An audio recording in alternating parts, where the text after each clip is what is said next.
I mean, I don't really care. I don't really care if Jeff Hardy comes out and apologizes to fans. You know, like, he should apologize for being a spot monkey that ended up holding a world title in WWE.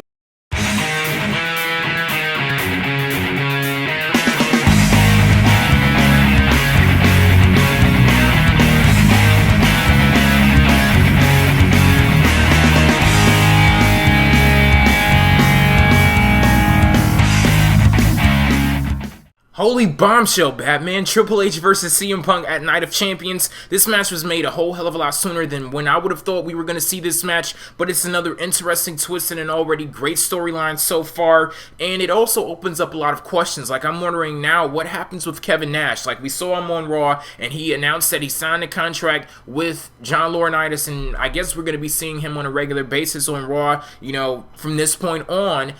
But how does he fit into the grand scheme of things? Because I was thinking that they brought him onto TV into this CM Punk storyline because he has a long storied history with Triple H, and CM Punk could feud with Kevin Nash while the heat and anticipation is built up for an eventual feud with him and Triple H in a match made with those two somewhere down the line. But hell, I didn't think down the line would be 3 weeks from now. Like, that's 3 weeks from now, like Night of Champions in just 3 damn weeks, and we already got a CM Punk versus Triple H before the trigger is even fully, you know, switched on with the thing. So it's kind of weird, and something is smelling a little fishy to me. Maybe it's the coconut crusted tilapia I had a little bit earlier that was fucking awesome, but, you know, by the way. And yeah, like, I don't know, like, it's seeming kind of, you know, like, maybe things aren't not as they seem. I don't really know what to expect. I don't have the answers, and to be honest, hell, I'm loving it. Like, this storyline is very compelling. There are many twists in it,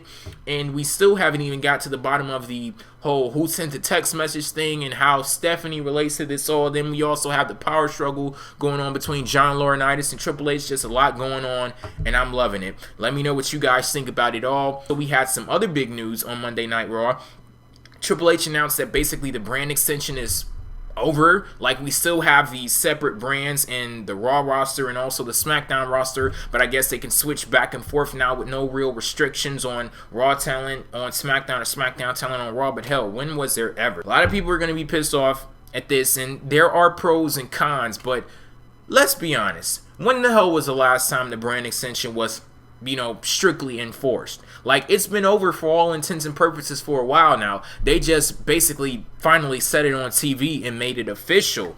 But yeah, it'll be interesting to see how the shows develop from this point on, and, you know, who falls to the wayside as a result, and, you know, what happens. Like, as far as Raw went tonight with the first night of this Raw Super Show stuff, you know, back during, like, the draft a couple of months ago, it took me a while. It took a couple of weeks for me to get into the new flow, the new feel of the show, but tonight, it flowed real nicely. Like, it was instantaneous. Raw put on a pretty good show tonight. As far as what happened in the WWE Championship picture, nothing. Hell, Alberto Del Rio, the champion, wasn't even on the show. He got called out by his challenger, John Cena, but instead, Mark Henry comes down to the ring, and I found that absolutely hilarious, because I don't know if you guys have noticed this, but over the last couple of years, like, John Cena, he's always in somebody else's fucking business. Like, somebody would be in the ring completely unrelated to anything John Cena has going on, and bam, his music would hit. He runs down to the ring and confronts a person, and I'm like, what the hell is going on? Like, how does John Cena relate to all of this? It's like sometimes they do kind of just force John Cena on screen even when the situations don't call for it, and that's a pretty interesting topic. We talked about something similar on the last episode of PWTR. You like how I did that segue there? But yeah, make sure you guys check out the last episode of Pro Wrestling Talk Radio if you haven't already. We talked about John Cena possibly needing to take a break from the title picture, and we also talked about a tons more stuff on the show, so make sure you go ahead and check that out. And what was so funny tonight about the situation is that John Cena, he didn't jump into anybody else's business. Like, instead of him doing it, it was done to him with Mark Henry coming down to the ring, and as a result, he was put in a match teaming with Sheamus versus Mark Henry and Christian in the main event. And I have to say, I'm loving Sheamus as a face right now. He's one of my favorite guys in WWE. He was before the face turn, and he, you know, it's like solidified now. I think he's playing great in that role, and the promotion that SmackDown got throughout Monday Night Raw, it was great. It was great for SmackDown. They're trying to build up the anticipation for their big super show tomorrow night on Sci-Fi, a live special edition of SmackDown. And I'm really hoping that the show does great enough ratings where WWE would, it would warrant WWE of making a move from Fridays to Tuesdays and having SmackDown be earlier in the week and also live. Like, that would be absolutely amazing if we could get SmackDown, a permanent move off of Friday nights, because there's just too much working against SmackDown on Friday nights. The show is taped also, like, nah.